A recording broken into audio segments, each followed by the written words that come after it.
Welcome back, everyone, and welcome back to you, Professor Siwei Lyu. Thank you. Yes, thank you for having me again. Oh, it's a pleasure. Back by popular demand. So let me tell you a little bit about Professor Lyu. He is the Empire Innovation Professor, the Department of Computer Science and Engineering at the State University of New York at Buffalo. His research includes digital media forensics, computer vision, and machine learning. And we're going to talk about all of that, or at least some of that today. Professor, we're going to focus on AI and generative AI. We'll talk about some digital media issues as well. But before we get started, I don't think we're that far along in the world of AI to assume that everyone knows what generative AI is. So I know that in language models, it's a model that predicts the next word in a sentence based on the previous word. But I'm guessing that's a pretty simplistic explanation. So what is generative AI? Well, generative AI is a new trend in artificial intelligence, and it was actually used. It's relatively recent, and the time we use generative AI is in contrast with a more traditional form of AI, which I will call analytical AI.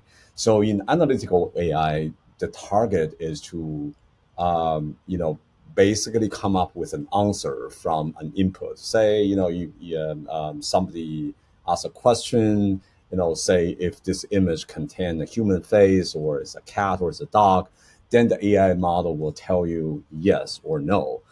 So basically give assertive answer to certain questions. While generative AI, on the other hand, is making up stuff. So you can tell the AI model now, instead of answer a question, say, if this sentence contains contains a question about a certain opinion. Is this like this comment is on Amazon review means this customer likes the product or not? On the other hand, the generative AI will say, write me a comment about this product and expressing my, appreciation. I like this product. Write a piece of comments like that. So generative AI is a new trend of AI that are making things instead of just answering questions. Yes.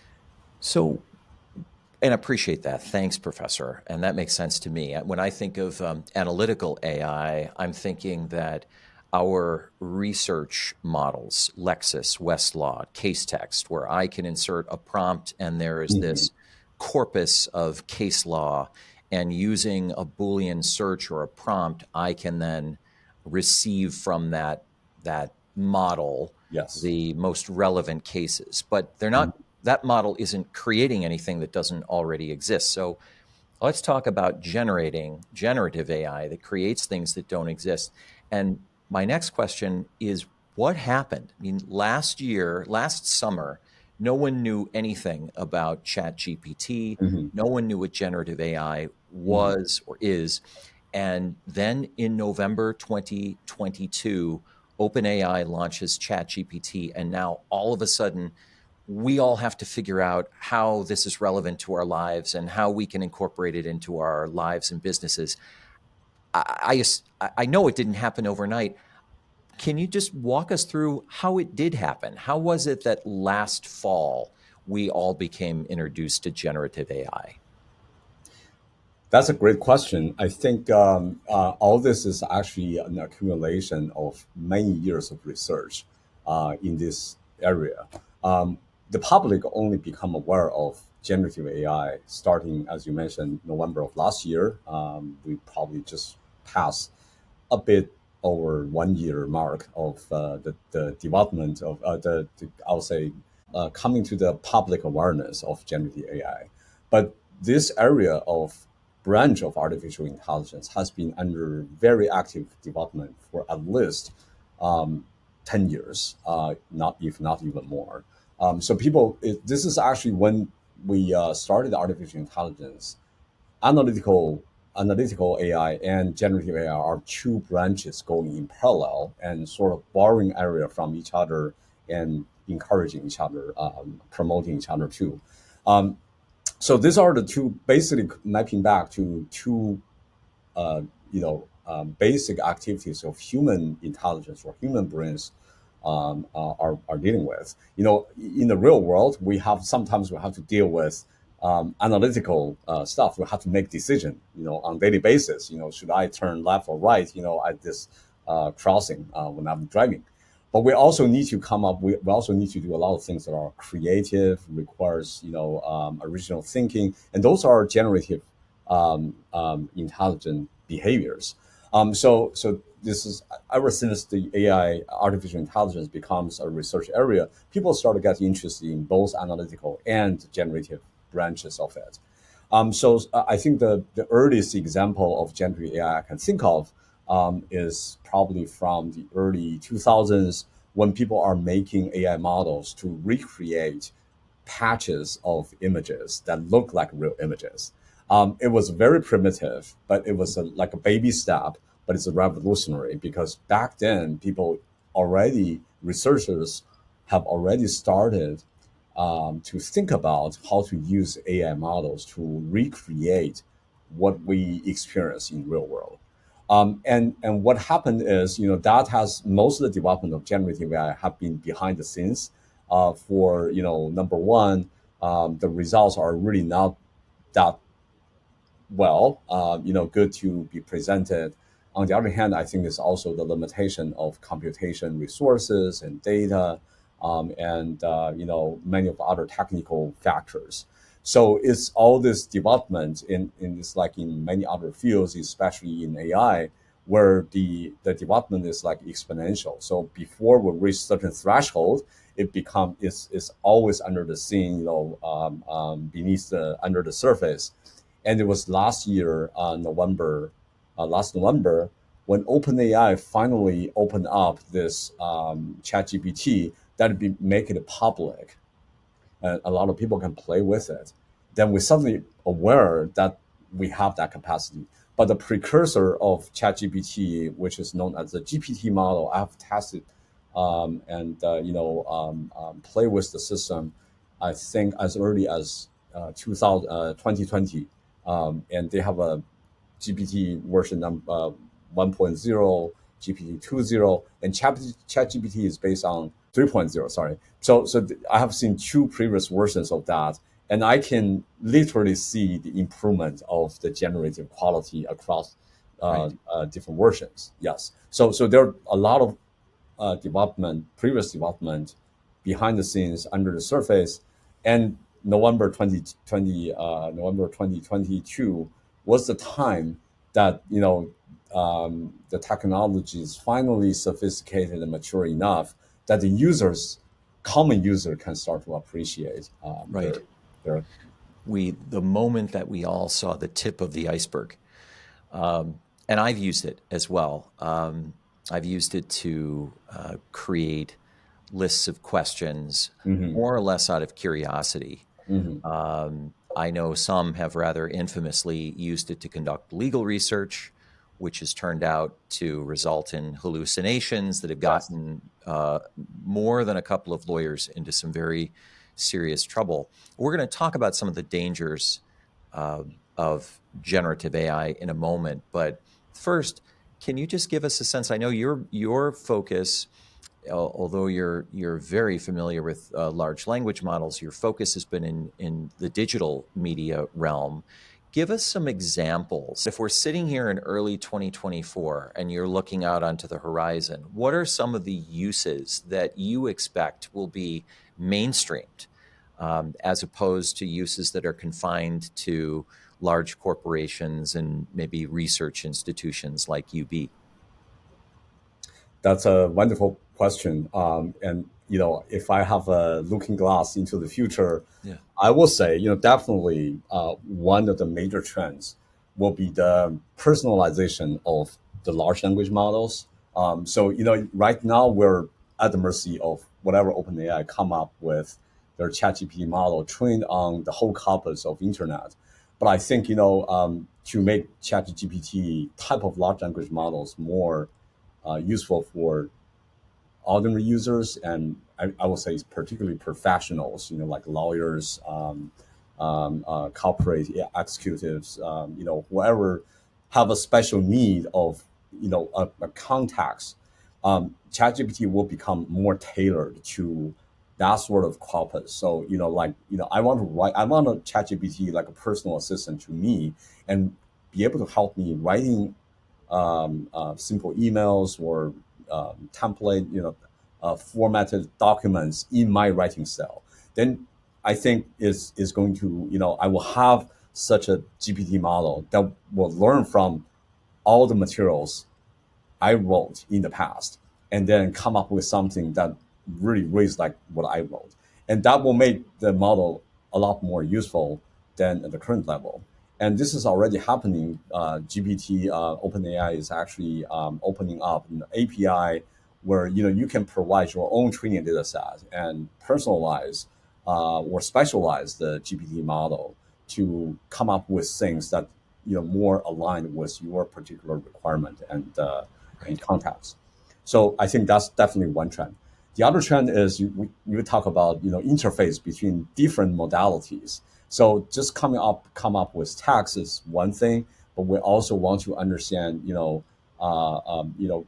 interfaces between modalities, because the social media, the internet, is by its very nature multimedia. So we have not only text, we also have images, we have audios, we have videos, right?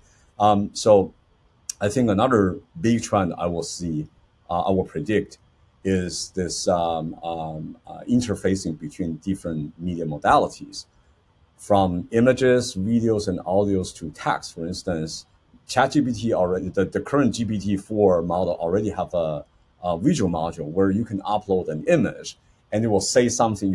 It can answer your questions about the images.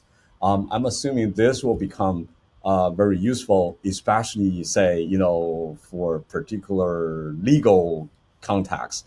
There is a recording of a court case, like 2 hour long, right? But Right. we may not have time to actually see through the 2 hour video, so we can ask models like large language model to say, give me a summarize highlights of this video of 2 hours down to like 5 minutes. So I'll be able to read through this, and also take out highlight moments from the video and compress that into a short highlight video, so I can watch that part, and also accompany that with a short text description of all these highlights. Um, and things can also go the other way. Say, we already have models like tools like Stable Diffusion, Midjourney, that give me text to create images. But we can also have something like, give me text and create audios and videos. So this will also actively developed in the research community. So I'm predicting, sometime within the year of 2024, we'll start to see some reliable system that creating short clips of videos that will help us based on the text input we have. Let's say maybe somebody will say, give me a video that Kevin say this, and then just put a text. I Right. want you to say certain things, and then we'll create a video of you saying those. When you're talking about interfacing between different modalities, that's one example. So I have text, Mm-hmm. but I want to enliven that text with audio or video. You can create a video or an audio that uh, in which I'm actually speaking that text, and I may also appear as the Yes. person speaking that text. And I Yes. don't necessarily, so I don't even have to record it. What would you need technically to make that happen? I know we were talking a little bit about something like this offline. I was telling you that Mm. I had recorded a piece of micro content for LinkedIn, but I was driving. I was paying attention to the Mm. road, but I was driving, and we decided, you know what, we're not going to show a video of me Right. driving and speaking at the same time. Right. And you said, well, if you give me a video or a photo of you, we can combine those resources into a video in which you're not in the car speaking, Yeah. you're in your office or in another place. Yes. Is that what you mean by the interface of different modalities? Yeah, that's one side, from text, from some existing content to audiovisual content. So there's several levels of that.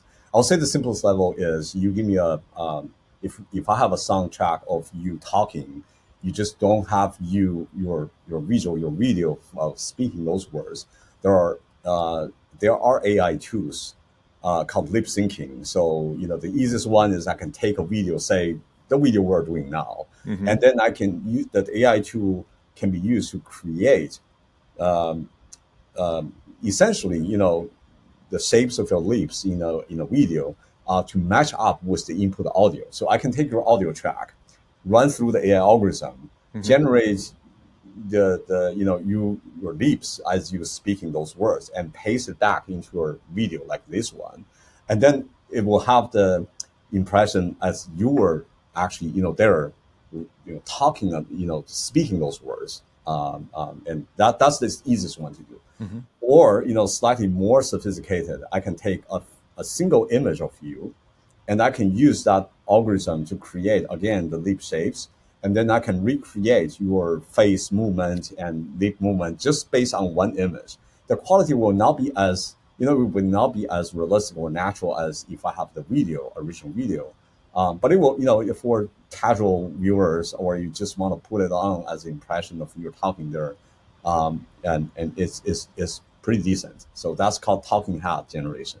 Right. Or even more, if I can have just a text of you speaking certain things, I can have your voices as training data. Then I can make a model. That's called a text to speech. I can start with the text, creating your voice, and then align your voice with the video. Okay, so I can now start with text to do that. And even more sophisticated, you give me an idea, I can run something like a large language model, create a text, and then make your voice speaking those words, and then make your video and align with those voices. So almost like you give me an idea, say, make Kevin say these things. I can go through this whole pipeline to make a whole video. You actually speaking, extensively, not just this. Give a full description of this idea, Right. and the end result will be a video you talking those words. All right. So I'm thinking if if I have a colleague who's no longer with us, but I have audio of this Mhm. colleague making presentations and training. Mhm. And I should say, when I mean no longer with us, I'm using the euphemism. This colleague has passed on, so is no longer with us, but he meant so much to us. And assuming we have all the consents, we want to create new presentations with Yes. this person giving them. I'm no longer here, but you can create a video in which I'm giving a new presentation based on content that we can generate from text. And it can look like I'm actually delivering that presentation. Right. Yes, indeed. Yes, that's one of the most advanced generative AI tools can provide us with. Yeah. And I guess we should get to this now, but I suppose if in the wrong hands, if someone, there's lots of video out there of President Biden and lots of audio. Someone who's not uh, out to do good could take that video and audio and create a speech in which the president declares war on one of our adversaries. And that, at the very least, would create a tremendous amount of confusion, if not a response from the enemy country.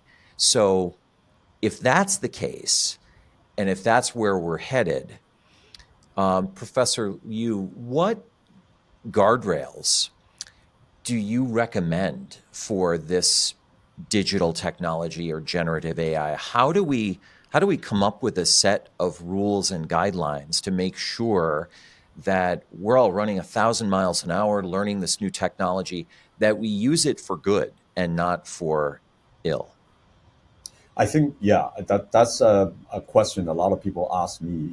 It's really a pressing need to make sure that this technology is being used only for beneficial purposes.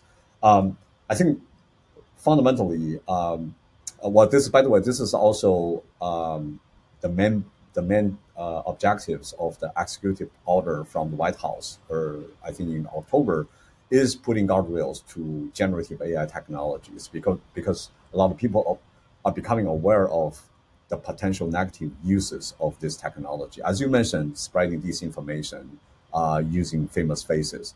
And there are already real world incidents of that. I recently just got called on by a reporter from Reuters, and they identify fake videos of President Biden, not talking about starting a war, but really talking about giving every American $5,000 for nothing. Just Right. it's a disinformation. It's not it's a fake video, and with his voice, his faces, and looks real. So I think fundamentally, first of all, everybody making this kind of contents need to become responsible for declaring the nature of the content we're spreading. For instance, if I'm contracted to make a video of you saying certain things, I wouldn't just spread it out online and telling everybody this is what Kevin said. That will be that'll be the improper use of this technology. More importantly, I think what should be done is always come with a disclaimer, with a declaration that this content is created with the conscience from the subject using AI algorithms. So it's almost like we watch a movie, in the movie, somewhere in the movie it will say this is based on a real story. It would never say Right. this is a real story, right? Of course, people come to movie knowing that this is not the real event, but we should always tell them that something has been changed from the original sequence of events in the movie. Same thing happened for AI generated contents. We need to declare that this is not a real event, real video, but it's created with the help of AI algorithms. And at the same time, that's from the responsibility part. From the technical part, the models we use should also, take some measures. For instance, the executive order from the White House talking about putting watermarks into the synthetic contents coming out of the generative AI tools. And also, we can also put in certain fingerprints, extract fingerprints from the generative contents and store it somewhere. So future on, when the synthetic contents is being distributed, we have a way to verify, yes, this is coming from this model, from this tool. Right. And also, we should also develop detection technologies. That's my research. So that in a short period of time, how could we make sure this content, if nobody declare, because not we are not expecting everybody to become responsible, especially when we're talking Right. about foreign countries or Mhm. criminals. They're intended to use this irresponsibly. So in that case, we need to have a way to be able to tell, yes, this come from an AI, generative AI tools, Mhm. or no, this is actually a real video recording. I was going Yes. to ask you about that, Professor. Is there a way for you or your colleagues to look at a video and determine whether it's genuine or created by artificial intelligence? Yes, there are ways to do that. We have technical detection algorithms, bunch of them, so we can run through those detection algorithms of any input audiovisual media, and based on their signal signatures, um, we can tell their differences, because again, something come from a particular generative AI tools will carry certain type of features, certain type of attributes that we can use. It's just that those attributes may not be directly visible to human eyes or audible to human ears. So these algorithms are like X-rays. They can show those hidden features to Right. us. Um, we also developed, along the years, because I've seen a lot of this synthetic contents. I also developed certain, you can say I have trained eyes to look for certain Hmm. things, or to listen to certain features to see that, and that's really, these days, significant fraction of my work is to help journalists and investigators to identify, expose synthetic contents, and provide evidence for that. Yes, so we're working on that. Yeah. Can you tell, for example, because you mentioned journalism, I wonder if you can tell, for example, in watching a video that's by and large going to be edited for a television broadcast, is it possible to watch that video and using one of those algorithms you mentioned, determine whether the video has been edited, where it's been edited? So if you're looking at, sometimes the edits are obvious, but can you tell whether there's been a subtle edit to a video so that people watching can know whether what they're seeing is actually a fair representation of what actually happened? Well, in principle, we can. That's this whole research area called media forensics is for. So we're developing algorithm to help people to identify those subtle signs of editing or AI generation.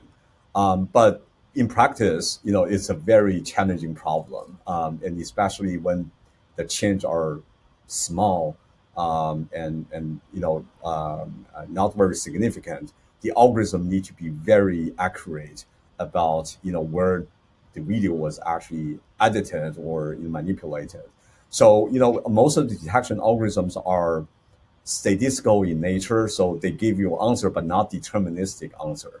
So the algorithm is used to help us to narrow down the scope to look for roughly this area, or this one with sufficient doubt about its origin. Then human expert coming in look for those evidence and come up with a more concrete conclusion about the nature of the of the video. So Right. yes, I mean it's a combination, it's a collaboration between algorithms and human examiners Right. at the same time. But there to short answer to your question, there are ways, but it's we're not there yet. That's why we're working on research Right. in this area. That's what people like you are working on, and I hope we Yes. do get there, and I hope there's an interest in it, because I think it's an important. I think you play an important role in helping us judge the value and the content of the information we get. In the time we have left, Professor, I wanted to ask you, since ChatGPT came to market in November 2022, there have been a lot of well-known organizations rushing their competing AI products to market. And some of them are open, but some of them are closed in the way that you mentioned earlier, that an organization may have its own Mhm. AI, its own generative AI system that helps it perform its unique functions. So, I mean, there are upwards of a dozen. I think we may be up to almost 20 AI services now. You can get them from Google, Microsoft, IBM, Amazon. Um, and everyone listening may have a different type of business. So I'm an attorney in a law firm. There are healthcare providers. There are manufacturers. If someone's sitting in a weekly meeting now, Professor, and they're saying, boy, I see all these AI products out there. Everyone else is looking at this. We should think about whether AI products can help us Mhm. perform our business faster, more efficiently. How should an organization go about thinking about that and selecting a vendor? I take it you don't just go out and say, "Oh, I just got this message from Microsoft. I'm going to order their product and we'll be off and running." But I think a lot of organizations just don't know where to start. And I know that many law firms are working on this issue now, and other organizations too. So, Professor, what advice do you have for us? If we know generative AI is out there, we want to explore how it can help us perform various parts of what we do. Where do we start to think about whether generative AI can help us, what vendor we should use, and what guardrails we should have in place? Well, I think yeah, that's again very good question. I think to start with, generative AI, even though it's very powerful, is still a tool. So the intention of using the tool start with the actual practical uses. So it need to be grounded in real needs of an organization. So I think the first step is actually go back and look through the work the whole workflow of the organization, and look for steps where they are repeated, formatted, and requires certain repetitive editing, writing. Those are the places where generative AI tools, especially like things like GPT, will be mostly helpful because the GPT model basically learn from a huge corpus of text. Right. Is called the training set, and that training set is contains all the information it can use to create a text, an article.